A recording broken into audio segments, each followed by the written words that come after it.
Okay, it's time to take a look at some common tools that you will need for doing my projects and really other electronics projects, and some not even electronics, but some just gadget oriented.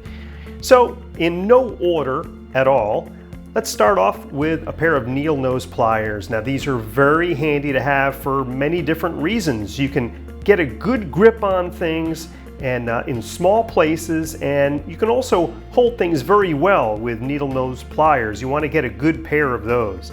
Also, a pair of snips. You're going to need these to cut wires and cut all kinds of different things. Actually, you can cut plastic with these. You can do a lot of things with a pair of snips.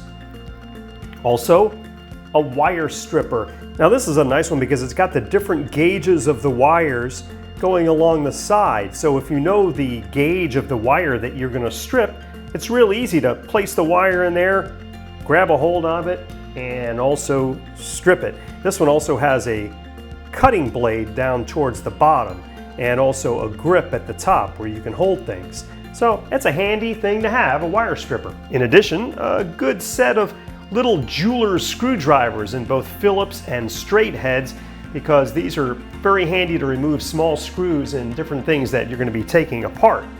Also, some little jumper wires with alligator clips on them for connecting a multimeter or just connecting two components together to test them. A good set of X-Acto knives is very important to have for cutting things and additional tight areas where you're going to cut where your snips probably will not do the job.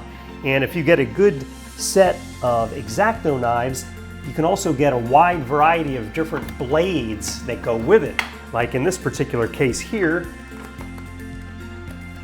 I've got a couple of different handles and also a wide variety of different types of cutting tools that go in the X-Acto knife. So that's on your must-have list for sure.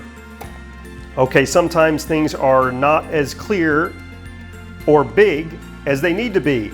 So a good pair of really strong reading glasses is nice to have, or a magnifying glass will work for looking up close on small components or even tiny screws that you're removing. And of course, every good kit will include a soldering iron. This is a small one, they're about $10. We go more into soldering irons and how to solder in the How to Solder video. And this is a nice thing to have as well. It's a suction cup clamp. Now you can put this on a table, suction it down, and you can hold all kinds of different components and devices in this little grip.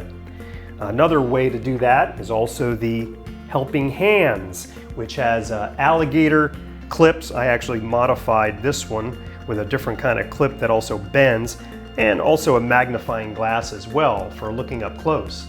As you can tell, we are always holding or grabbing or trying to reach for things, and this little device is a grabber.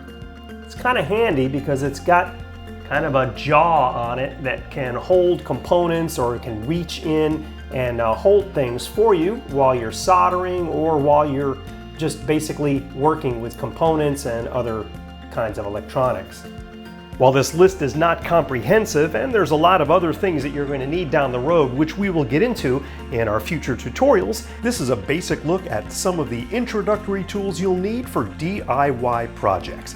Now, if you missed my last KipkayTip tip, click the link on the screen. There's also a link in the description. Thanks for watching. More KipkayTips next week.